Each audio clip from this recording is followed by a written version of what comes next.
देखिए गणितीय उदाहरण में मैंने आप लोगों को बता दिया था कुछ प्राइमरी फॉर्मूले मैंने आपको बता दिया था, है ना।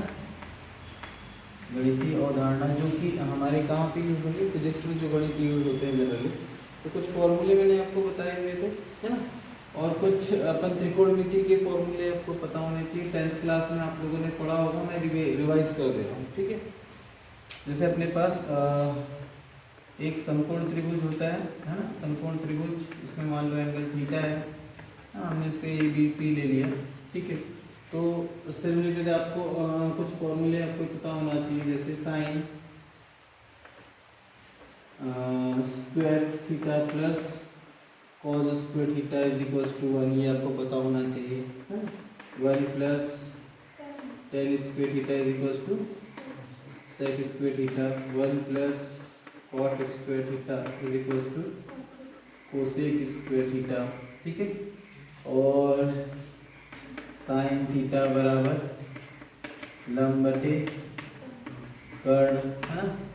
कॉस थीटा बराबर आधार बटे कर्ण, ठीक है ना। टैन थीटा बराबर लंब बटे आधार, है ना। अच्छा, वैसे ही कॉट थीटा बराबर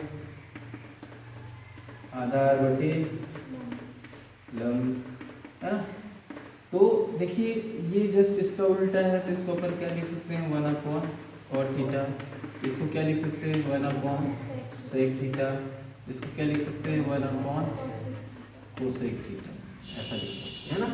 जैसे कॉट थीटा है तो इसको अपन टेन थीटा को और भी चीज लिख सकते हैं, sine theta upon cos theta, ठीक है ना।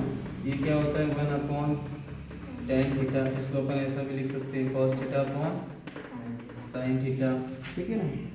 अच्छा, इसमें और अपने पास टेन कॉट सेक थीटा कर्ण बटे आधार, है ना, 1 कॉस थीटा, ठीक है। फिर कोसेक थीटा 1 कर्ण बटे लंब, है ना। ये केवल रिवीजन है जो गणितीय अवधारणा में जो आप लोगों को बहुत यूज होंगे, कहाँ पे, फिजिक्स में इनका यूज बहुत ज़्यादा है, इसलिए इसको आपको बताया जा रहा है, ठीक है। अच्छा, फिर से आप यहाँ पर क्या लिख सकते हैं, तो आपको मालूम है sine 90 minus theta is equal to what, cos theta, cos 90 minus theta बराबर साइन थीटा, ठीक है। फिर tan 90 minus theta is equal to cot theta, cot 90 minus theta is equal to tan theta, ठीक है। फिर sec 90 minus theta is equal to cosec theta, and cosec, है ना, 90 minus theta is equal to sec theta, ठीक है ना। ये सारी चीज़ें आपको पता होंगी, ठीक है, और पता होनी चाहिए, होंगी क्या, होनी चाहिए, ये सारे आपको आने चाहिए ये सारी चीज़ें, ठीक है।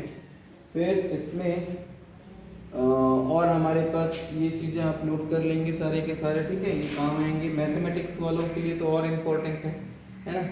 और इसके बाद अपन देखते हैं थोड़ा सा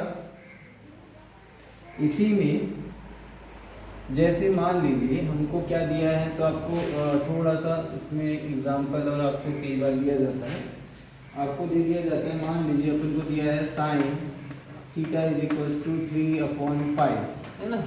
तो बाकी अनुपात आपको ज्ञात करना होता है, तो आप कुछ नहीं है, क्या करना है आपको, क्या होता है लंब बटे कर्ण होता है कि नहीं होता है। तो हमारे पास यहाँ पर ये थीटा अपन लेते हैं, ये ABC मैंने ले लिया, ठीक है। तो लंब की जगह कितना रख दो 3, क्योंकि थीटा के सामने वाली भुजा लंब कहलाती है, और कर्ण कितना है 5। तो जब अपन इसमें पाइथागोरस प्रमेय लगा देंगे, है ना, पाइथागोरस प्रमेय से क्या निकाल लेंगे, आधार निकाल लेंगे। जब तीनों भुजाओं का वैल्यू पता हो जाएगा तो सबका अनुपात हमको मालूम होगा, तो हम sine theta cos theta tan theta निकाल सकते हैं। तो पाइथागोरस प्रमेय से क्या हो जाएगा, देखिए जब क्या हो जाएगा आपका 5 का वर्ग बराबर, देखो कर्ण का वर्ग अन्य दो भुजाओं के योगफल के बराबर होता है, तो ये 3 का वर्ग धन BC का वर्ग, ये हो गया 25, ये हो गया 9, ये हो गया BC का वर्ग। तो BC वर्ग बराबर 25 में से 9 घटा दो तो कितना हो जाएगा भाई 16, अर्थात BC बराबर वर्गमूल 16 मतलब कितना आ गया 4, इसका मान आ गया 4। तो अब क्या निकालना है, cos थीटा निकालना है, तो निकाल सकते हैं cos थीटा। क्या हो जाएगा cos थीटा बराबर भाई जब ये आधार बटे कर्ण तो 4/5, tan थीटा क्या हो जाएगा तो लंब बटे आधा, तो tan थीटा लंब बटे आधा, है ना। इसी तरह से cot sec cosec सारा कुछ निकाल सकते हो, ठीक है। तो ये कुछ चीज़ें हैं जो प्राइमरी मैथमेटिक्स है जो आपको पता होनी चाहिए। तो इसके बाद थोड़ा सा इसी में हम पढ़ने जा रहे हैं अवकलन, जो बहुत ज़्यादा यूज होने वाला है। क्या पढ़ने वाले हैं अवकलन। अवकलन क्या होता है, सबसे पहले डिफरेंशिएशन, डिफरेंशिएशन, इसका मीनिंग हम समझते हैं एक्चुअली होता क्या है। चलिए इसको मैं थोड़ा सा फिजिक्स में हमारा कहाँ यूज़ होगा उस चीज़ को लेकर के हम समझते हैं। मान लीजिए कोई पार्टिकल है, ठीक है, वो अपने मूल बिंदु से कहाँ तक गया, ए से बी तक गया, मतलब मूल बिंदु से ए तक गया, ठीक है, और ए से कहाँ जाना है, मतलब यहाँ से ये बी तक गया। तो हम बोलते हैं कि ए से बी के बीच कितना डिफरेंस है ना। मान लीजिए यहाँ से इसका जो डिस्टेंस है वो कितना है, तो हमने बोला x1, ये यहाँ से यहाँ तक का डिस्टेंस, मूल बिंदु से ए तक का डिस्टेंस x1 है। यहाँ से यहाँ तक का डिस्टेंस कितना है, x2 है बिंदु बी का, ठीक है। हमको निकालना क्या है, ए से बी के बीच की दूरी निकालनी है। तो ए से बी के बीच की दूरी निकालनी है तो मैं कैसे निकालूंगा भाई इस पूरे में से इतना घटा देता हूँ, है ना, मतलब ये दूरी निकल जाएगी x2 माइनस x1, ठीक है। अब ये जो बिंदु B है ना, इसको मैं और पास ला रहा हूँ वो इतनी दूरी पे, मतलब इस B को हम क्या कर रहे हैं, ये x2 माइनस x1, यदि दूरी काफ़ी ज़्यादा है तो मैं डिफरेंस निकालूंगा। अच्छा ये डिफरेंस निकल गया मुझे, डिफरेंस ये हमारा कितना हो जाएगा, तो ये हो गया x2 माइनस x1। अब ये यहाँ पर इस B को हम इधर पास लेके आ रहे हैं और ये B कहाँ पे आ जाए, यहाँ पे। इनके बीच का जो डिफरेंस है वो कितना हो जा रहा है, काफ़ी कम हो जा रहा है, बहुत कम हो जा रहा है, बहुत कम हो जा रहा है। तो इस डिफरेंस को मैं कैसे दिखाऊंगा, इस तरह से दिखाऊंगा। अच्छा फिर से वही चीज़ कर रहा हूँ मैं, यहाँ से यहाँ तक जाने में मान लो टाइम कितना लग रहा है ना, और यहाँ से यहाँ तक जाने में टाइम कितना लग रहा है मान लीजिए, तो कितने समय अंतराल में, मतलब इसका जो टाइम का डिफरेंस होगा वो कितना हो जाएगा, t2 माइनस t1। यहाँ से a से, या हम बोलेंगे a से b तक जाने में जो समय लग रहा है वो कितना लग जाएगा, t2 माइनस t1। तो वो टाइम डिफरेंस, जब डिस्टेंस इतना था तो टाइम डिफरेंस भी कितना था, अपन ऐसे ले लेंगे ये समय अंतराल। थोड़ा बात समझ में आ रहा है। सिर्फ हम कुछ नहीं कर रहे हैं, मैंने आगे आपको कुछ नहीं बताया, मैंने सिर्फ ये बताया है कि कोई वस्तु मूल बिंदु से कहाँ गई है, ए पर, ए से मतलब फिर मूल बिंदु से कहाँ गई थी। अब मैं निकालना चाह रहा हूँ इन दो बिंदुओं के बीच की दूरी, है ना। तो मैं कैसे करूँगा, यहाँ से ये जितना डिस्टेंस है उसमें से इसको घटा दूंगा, तो ये मुझे क्या मिल रहा है, डिफरेंस मिल रहा है, ठीक है। जैसे मैं कसडोल से निकला, ये कसडोल है ना, कसडोल से कहाँ गया, रायपुर, कहाँ गया, रायपुर, उस बीच में बड़ौदा बाजार भी आया, ठीक है। अब मैं आपसे पूछना चाह रहा हूँ कि बड़ौदा बाजार और रायपुर में कितना डिफरेंस है, ये मैं पूछना चाह रहा हूँ। तो आप क्या करेंगे कि भाई रायपुर का डिस्टेंस कहाँ से, कसडोल से रायपुर का डिस्टेंस और कसडोल से बड़ौदा बाजार का डिस्टेंस, वो निकालोगे और दोनों को माइनस कर दोगे तो मुझे क्या मिल जाएगा, मतलब ये x1 है ये x2 है, तो क्या मिल जाएगा, x2 माइनस x1, ये मिल गया ना मुझे बड़ौदा बाजार के रायपुर। बात समझ में आ रही ना। तो वही चीज़ मैंने यहाँ पे किया है, लेकिन यदि मैंने क्या किया कि बड़ौदा बाजार से मुझे जस्ट निकला हूँ और मुश्किल से विदिन सेकेंड, मतलब डेल्टी समय में, मतलब ये कि मैं ये कहना चाह रहा हूँ कि भाई ये बिंदु B यहाँ पर है, इसका मतलब ये दो दूरियों की बीच में, ये इसको A बोल दिया और इसको B बोल दिया, ये दूरी काफ़ी कम है। यहाँ से यहाँ तक जब दूरी कम है तो समय भी क्या लगेगा, कम लगेगा, है ना। तो ये दोनों के बीच जो डिफरेंस है वो कितना है, तो बहुत कम समय अंतराल, मतलब मैं बोल सकता हूँ कि 1 सेकेंड का, कितने का डिस्टेंस, 1 सेकेंड का, है ना। अब उस 1 सेकेंड के डिस्टेंस पर मैंने कितनी दूरी तय किया, तो उस डिफरेंस को हम कैसे दिखाएंगे, डेल। ये जो डेल है, ये जो अपने पास साइन है, इससे दिखाएंगे। और यदि मैं आपसे कह दूं कि डेल टी टेंड्स टू 0, मतलब समय इतना कम है कि हम उसको 0 मान सकते हैं, उतने समय में चली गई दूरी को बोला, तब जब ये वाली स्थिति पैदा होती है, ये वाली स्थिति मतलब बी पॉइंट ए में, ये समझिए, ऐसा भी लिख सकते हैं, ये डेल टी टेंड्स टू 0 मतलब बी टेंड्स टू ए, मतलब ये जो बी पॉइंट है वो ए के नजदीकी है, एकदम करीब पर ही है, इसको हम बोलते हैं तात्क्षणिक, इसको हम क्या बोलेंगे, तात्क्षणिक दूरी, मतलब इंस्टेंट जो अपने पास टाइम होगा उसी समय का जो, तो b टेंड्स टू a का मतलब ये है कि b इस तरफ गति कर, उस टाइम के लिए हम क्या यूज करेंगे, बस मतलब ये सीधी सी बात है, इसको मैं और अच्छे से समझा देता हूँ। देखिए यहाँ पर ये हमारा कर्व है, ठीक है, ये कर्व है। अच्छा, इस कर्व में एक बिंदु हमारे पास P है और एक क्या है, B, ठीक है। देखिए यहाँ से इस P की स्थिति में यहाँ पे x डायरेक्शन में बोलूँगा तो ये x1 है ना, और ये Q की स्थिति अपन देखेंगे, ये 0, ये मूल बिंदु है हमारा, ठीक है।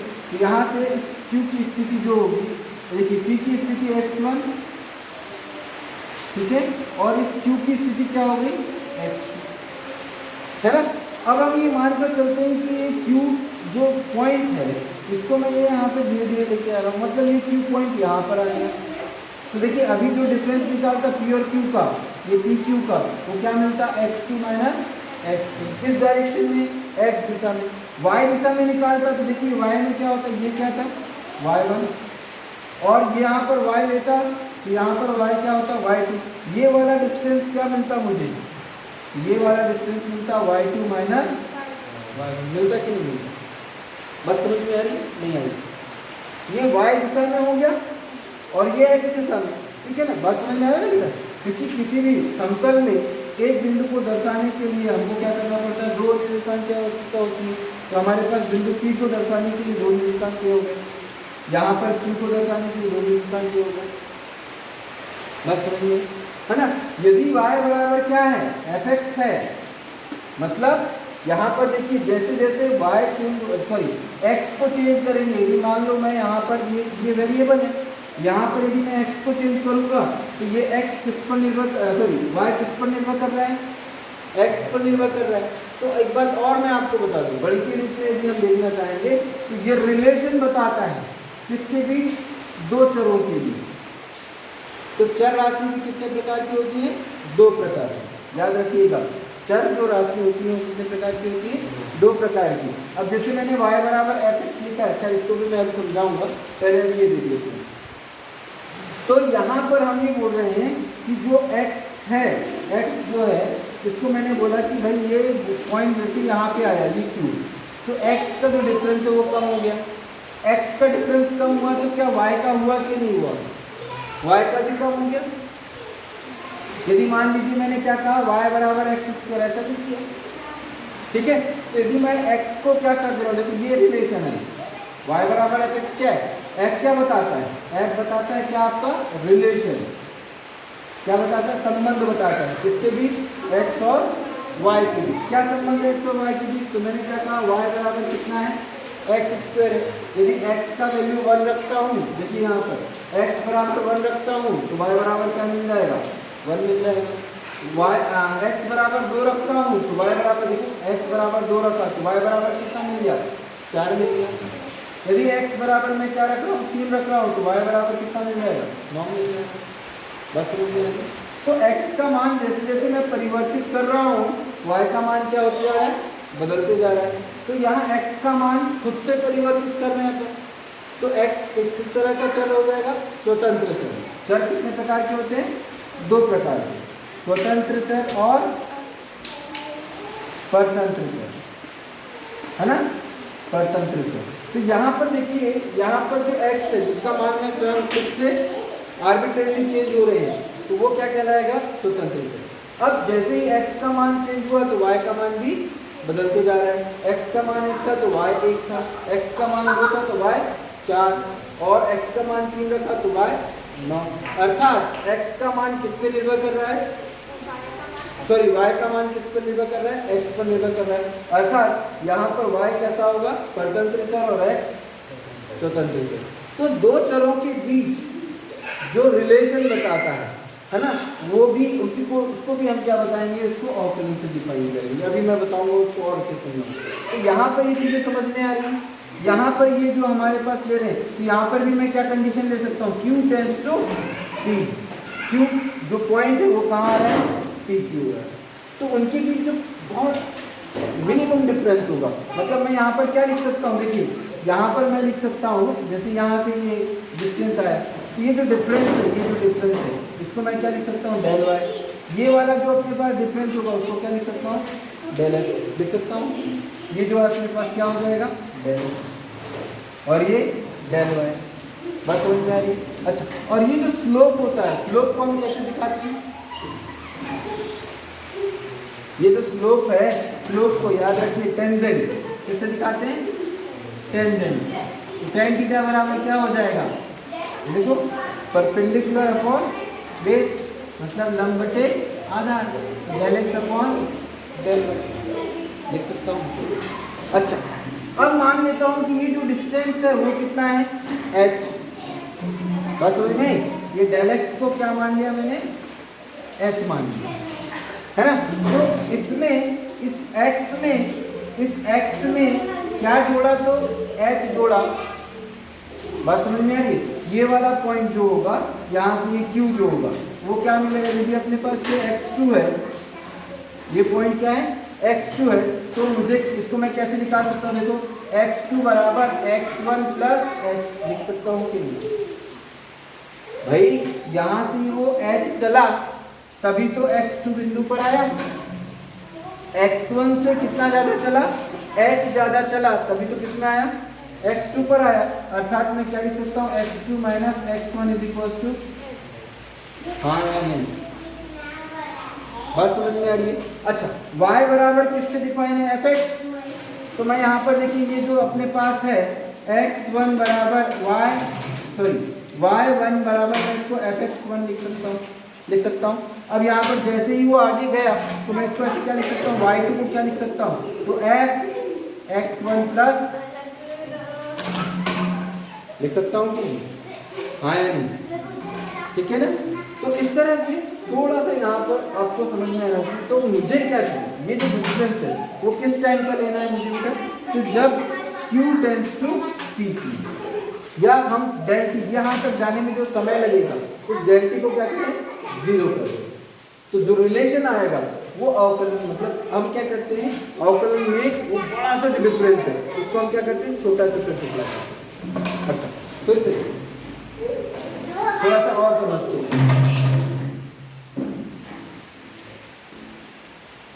अब उसको हम क्या करते हैं, थोड़ा छोटा छोटा करके अब थोड़ा और समझते हैं ना। और कैसे समझते हैं, तो देखिए यदि मान लीजिए मैं कसडोल से कहाँ गया, रायपुर गया, आपका स्पीड, किसी ने पूछा कि आपका स्पीड क्या है, बताइए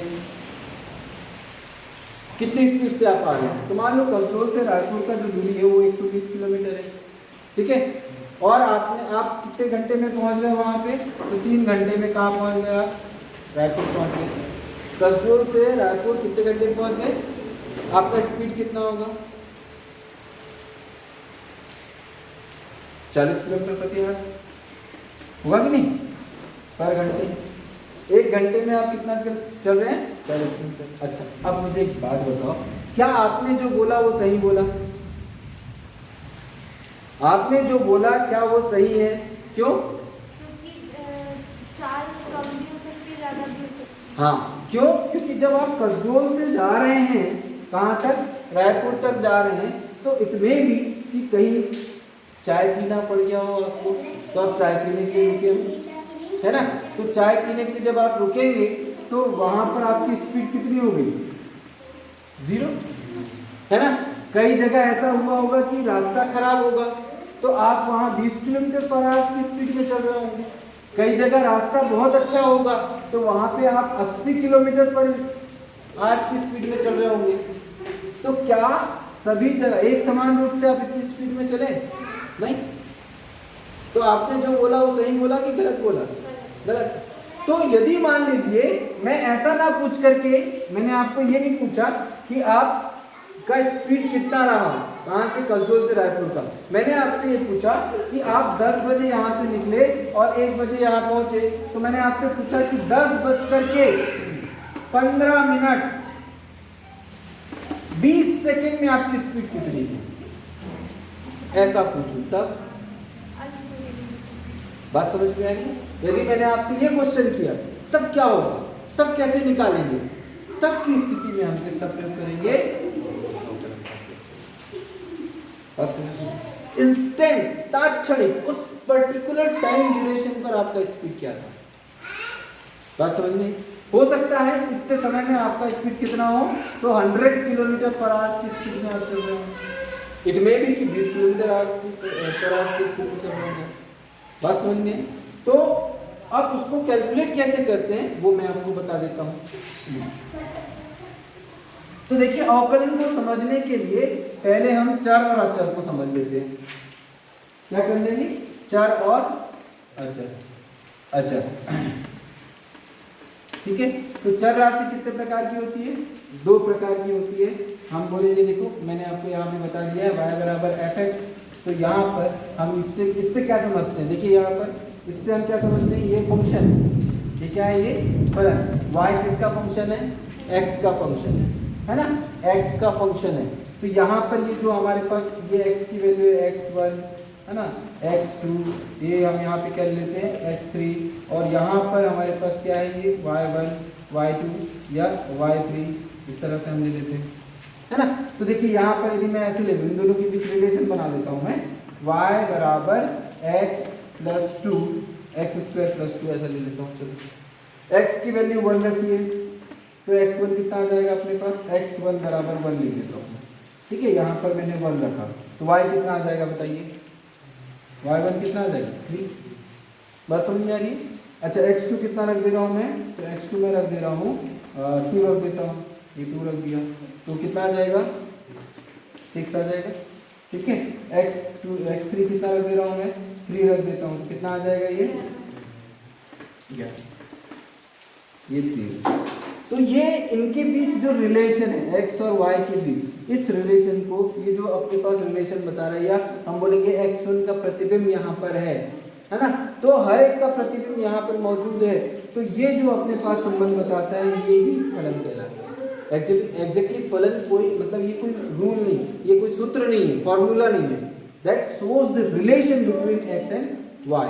अब यहाँ पर ये x कैसी राशि है, तो x स्वतंत्र चर, यहाँ पर x कैसा है, स्वतंत्र। मतलब चर कितने प्रकार के होंगे, 2 प्रकार के होंगे, स्वतंत्र और परतंत्र। परतंत्र हम किसको बोलेंगे, तो यहाँ पर परतंत्र क्या हो जाएगा, y किस पर निर्भर कर रहा है, x पर निर्भर कर रहा है, तो y परतंत्र हो गया और x। बस समझ में आएगी। 2 तरह की चर राशियां होती हैं। अब अचर राशि की बात करते हैं बेटा, तो अचर भी 2 प्रकार के होते हैं। एक कॉमन कांस्टेंट होता है, कॉमन कांस्टेंट में क्या आ जाएगा, तो कॉमन कांस्टेंट में हम किसको a b c इस तरह से हम दर्शाते हैं इसको। अच्छा, चर राशियों को हम x y z जो भी है इसे दर्शाते हैं। कॉमन में अपने पास ये होगा। एक होता है नेचुरल कांस्टेंट, क्या बोलेंगे इसको, नेचुरल कांस्टेंट। नेचुरल कांस्टेंट या इसको हम यादृच्छिक नियतांक भी बोलते हैं, कांस्टेंट, है ना। इनका मान चेंज नहीं होता, जैसे पाई 22/7, जैसे ग्रेविटेशन कितना होता है 9.8, जैसे प्रकाश का वेग हमारे पास 3 × 10⁸ मीटर पर सेकेंड, है ना, जैसे एप्सिलॉन नॉट। बस समझ में आ रही। तो ऐसे कुछ हमारे पास कांस्टेंट हैं जिनका मान फिक्स है, उसको हम चेंज नहीं कर सकते। We can not change the value of this, because in बहुत सारे प्रैक्टिकल के दौरान ये मान निकाले गए हैं। बहुत सारे साइंटिस्टों ने 50 बार इसका प्रैक्टिकल किया, तब जाकर के ये मान निकाला है ना। तो ये मीटर पर सेकेंड स्क्वायर है ना। तो ये आपको पता होना चाहिए, ठीक है। तो कुछ नेचुरल कांस्टेंट होंगे और कुछ कॉमन कांस्टेंट होंगे, मतलब अचर राशि भी दो प्रकार से होंगी, ठीक है। चर राशि भी हमारे पास दो प्रकार की होगी, स्वतंत्र चर और परतंत्र चर। इसके एक एग्जांपल मैं आपको बता सकता हूँ। जैसे मान लीजिए मैंने आपसे क्या कहा कि एक व्यक्ति 1 लीटर पेट्रोल में 50 किलोमीटर चल जाता है। 1 लीटर पेट्रोल में कितना चल रहा है, तो 5 लीटर में कितना चलेगा, 250 किलोमीटर चलेगा। 5 लीटर में कितना चला, 250। तो ये बताइए कि इस लीटर पेट्रोल, लीटर में है पेट्रोल, है ना, तो ये लीटर और दूरी में कौन चर है और कौन अचर है, कौन किस पर निर्भर कर रहा है, दूरी किस पर निर्भर कर रही है, लीटर पर। मतलब यदि मैं लीटर को बढ़ाते जा रहा हूं तो दूरी भी बढ़ती जा रही है। तो चर कौन सी है, अचर कौन, मतलब स्वतंत्र चर कौन सा है, परतंत्र चर कौन सा है। हाँ, लीटर कैसे, स्वतंत्र, और दूरी, क्योंकि जितने लीटर पेट्रोल डलवाऊंगा उतनी दूरी में चल पाऊंगा। बात समझ में आ रही है। वैसे ही मान लीजिए 1 घंटे में मैं कितना चल रहा हूँ, 40 किलोमीटर चल रहा हूँ, तो 2 घंटे में कितना चलूंगा, 5 घंटे में 200 किलोमीटर।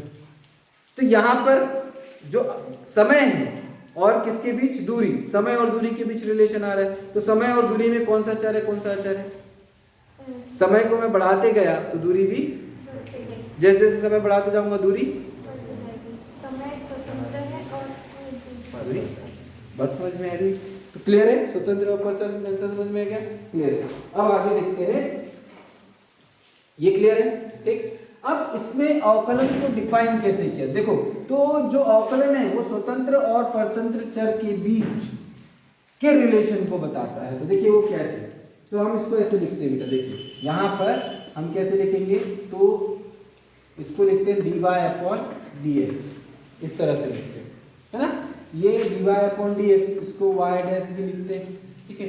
इसको हम लिखते कैसे बेटा, तो लिमिट क्या लिखेंगे, डेल या h टेंड्स टू 0। ये h कौन सा वाला, अभी बताया था, कौन सा वाला, x2 - x1, ये वाला, ठीक है।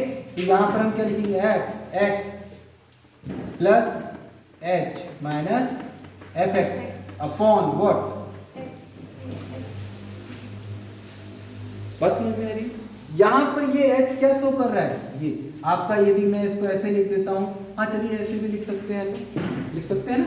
तो ये x प्लस h क्या है, तो वही चीज मैंने आपको बताया हुआ था। यहाँ पर ये एक बिंदु है, तो ये बिंदु जो P है उसको मैंने लिख दिया x और इसको y लिख दिया, ठीक है। इस x में क्या h जोड़ दिया, ये h जोड़ दिया, तो ये कहाँ चला गया, तो ये हो जाएगा x प्लस h और ये क्या हो जाएगा y प्लस h।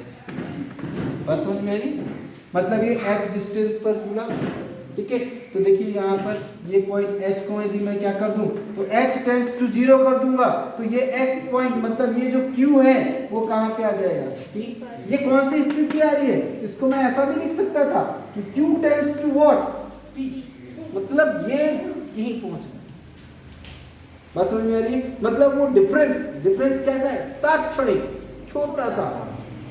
समय यदि बात करता हूँ, यहीं पे समय लेता तो del t tends to what, 0, इतने समय अंतराल की बात कर रहे हैं, है ना। तो उतने समय की बात कर रहा हूँ, तब की स्थिति में हमारे पास, तो ये डेफिनेशन इसका ऐसा है। ये फिजिक्स में महत्व है, क्योंकि हमको जब तात्क्षणिक वेग निकालना होगा, तात्क्षणिक त्वरण निकालना होगा, तब की स्थिति में, और ऐसी बहुत सारी जगह है जहां पर हमें उस del t tends to 0 time के लिए हमको उस पर्टिकुलर भौतिक राशि की गणना करनी होगी, तब की स्थिति में हम किसका प्रयोग करेंगे, इस अवकलन का प्रयोग करेंगे। ये इसको मैं ऐसा भी लिख सकता था, ये देखो ये जो f डैश x है ना, इसको ऐसा भी लिख सकता था, क्या लिख सकता था, limit del t tends to what, 0। अभी समझ में आ रहा है, क्लियर है, ठीक है। तो इस तरह से इसको डिफाइन किया गया, ठीक। मैं पूरा ज़्यादा डिटेल नहीं करूंगा क्योंकि वो पूरा मैथमेटिक्स हो जाएगा। तो फिजिक्स में मैंने आपको महत्व बता दिया कि अवकलन का कहाँ होता है। फिर हम बात करते हैं, तो यहाँ पे कुछ फॉर्मूले हैं इस अवकलन के, उस फॉर्मूले को हम जान लेते हैं। चलिए, तो इसमें जो ब्रह्मास्त्र वाला फॉर्मूला है, जिसको हम ब्रह्मास्त्र कहते हैं, वो होता है अपने पास, क्या होता है कि x, यदि y बराबर x to the power n हो, तो इसका अवकलन क्या हो जाएगा बेटा, तो dy upon dx is equals to क्या हो जाएगा, इसको लिखने का तरीका ऐसा होता है ना, upon dx is equals to n x n minus u। ठीक है, इसी तरह से यदि हमारे पास कोई कांस्टेंट है, देखो मैंने क्या बोला था, हम अवकलन जो निकालेंगे वो किसके निकालेंगे, दो चरों के बीच रिलेशन। यहाँ चर की बात होती ही नहीं है, क्योंकि जब तक ये चेंज नहीं होगा तब तक ये चेंज नहीं होगा, है ना। तो यदि y बराबर c हो जाए, y बराबर c अचर राशि हो जाए, तो जब ये चेंज होगा ही नहीं तो इसमें कोई चेंज आएगा क्या, वही। अब ये क्या है, डिफरेंस है, d का मतलब क्या है, डिफरेंस। अब इसमें चेंजेस ही नहीं है, मतलब इसमें चेंज ही नहीं होगा, ये चेंज ही नहीं होगा, तो dy अपॉन dt मतलब या dc अपॉन dx, इसका x के सापेक्ष अवकलन कितना हो जाएगा, 0 हो जाएगा। बात समझ में आई? क्योंकि चेंज हो ही नहीं रहा ना। तो अचर राशि का अवकलन क्या होता है, इसको नोट करके रख लेना, अचर राशि का, क्योंकि ये मैं बहुत सारी जगह आपको बताऊंगा, इसका यूज है आगे जाकर के, ठीक है। तो आपको नोट करके लिखना है, अचर राशि का अवकलन, अवकलन शून्य होता है, शून्य होता है। अचर राशि का अवकलन क्या होता है, शून्य होता है। ये बिल्कुल दिमाग में रखना है आपको, ठीक है। यदि कोई राशि यहाँ पर लिखी है और यदि उसका अवकलन शून्य है, इसका मतलब यहाँ पर जो लिखी राशि हो कैसी होगी, अचर होगी, कांस्टेंट होगी, उसका मान नहीं बदलेगा। अभी ठीक है, ये चीज मैं आगे और बताऊंगा, इसका उपयोग भी बताऊंगा क्योंकि बहुत इंपॉर्टेंट है, ये चीज याद रखना है आपको, ठीक है। चलिए आगे देखते हैं, ये हमारे पास हो गया। फिर हमारे पास फंक्शन हो सकता है क्या, y बराबर log x, क्या होगा इसका, है ना। तो dy अपॉन dx क्या हो जाता है, तो dy अपॉन dx निकालेंगे तो ये d log x upon x क्या हो जाएगा, 1 अपॉन, ठीक है। अब हमारे पास यदि e to the power x है, y बराबर, तो क्या हो जाएगा, dy अपॉन dx, यदि इसका निकालेंगे तो क्या हो जाएगा अपने पास, d e to the power x dx, क्या मिल जाता है भाई, e to the power x, ठीक है। इसी तरह से हमारे पास यदि अपन को दिया ये हो गया, अच्छा ये 1 है ना, 2, ये हो गया 3 और एक हो गया 4, 4 में अपन लिख देते हैं y बराबर sin x, ठीक है। तो dy अपॉन dx या d sin x upon dx क्या हो जाएगा, cos x। फिर हमारे पास क्या आ जाता है 5, y बराबर cos x, तो यहाँ पर dy अपॉन dx बराबर d cos x upon dx क्या हो जाएगा इसका, माइनस sin x, ठीक है। इसी तरह से y बराबर tan x, तो dy अपॉन dx या d tan x upon dx बराबर sec स्क्वायर x। इसी तरह से d y बराबर क्या आ जाए, cot x, ठीक है। तो d cot x upon dx बराबर क्या हो जाता है, माइनस कोसेक स्क्वायर x, है ना। फिर y बराबर क्या आ जाए, sec x, ठीक है। तो dy अपॉन dx बराबर d sec x upon dx, फिर क्या हो जाता है sec x into tan x, ठीक है। फिर y बराबर क्या आ जाता है, कोसेक x, ठीक है। तो हमारे पास क्या हो जाएगा, dy upon dx d cosec x upon dx बराबर minus cosec x into cot x, ये फॉर्मूले है। तो ये फॉर्मूले आपको याद होने चाहिए। इसमें एक और फॉर्मूला मैं आपको बता दूं,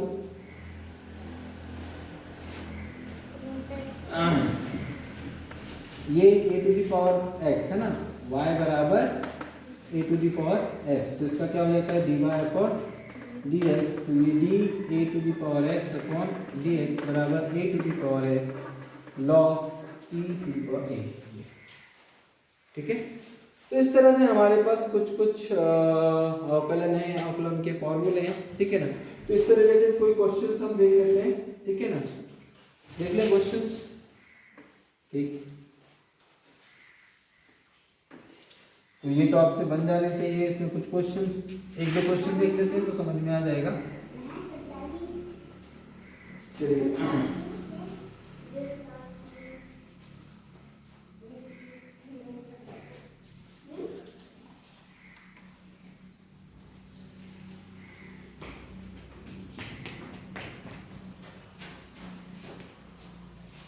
बदमाशी नहीं करना है आपको।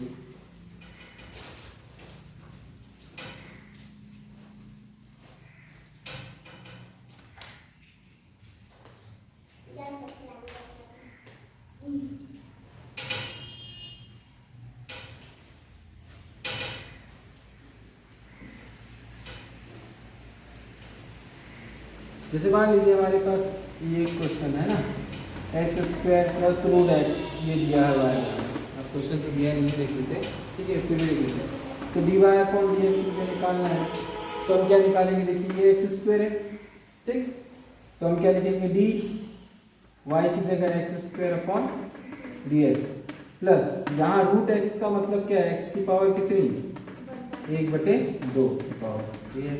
और हमको फॉर्मूला हमको पता है y बराबर x to the power n है, तो d y upon d x क्या हो जाएगा, तो हमारे पास हो जाएगा d x to the power n upon d x बराबर क्या हो जाएगा भाई, n एक्स n माइनस, यही होता है ना, वही चीज़ हम यहाँ पर भी करेंगे। देखिए क्या हो जाएगा, ये n की जगह क्या है 2, देखिए n की जगह, ये n की जगह कितना लिखा है यहाँ 2, ये 2 की ये 2 रख दिया हमने, x n माइनस मतलब 2 माइनस 1, वैसे ही यहाँ पर क्या है, n की जगह 1/2 है ना, x तो x n माइनस मतलब 1/2 माइनस हो जाएगा, ये कितना हो जाएगा, देखिए 2 x में 1 की पावर हो गई प्लस 1/2, यहाँ पर यदि देखिए 1/2 से -1 करेंगे तो क्या मिलेगा, -1/2, तो x to the power minus, तो फाइनली क्या मिल गया 2x प्लस 1/, यदि इसको मैं नीचे लाऊंगा, ठीक है, 1/2, क्योंकि ये माइनस है, माइनस की पावर है तो कहाँ जाएगा, नीचे, तो x टू दी पावर 1/2 है ना। अब x टू दी पावर 1/2 है तो क्या लिख सकता हूँ, तो 2x प्लस 1/2, और ये x में इसको भी लिख सकता हूँ, ये हमको क्या मिल जाएगा, डी वाई अपॉन। तो ऐसे बहुत सारे सवाल है जो आप कर सकते हो, है ना।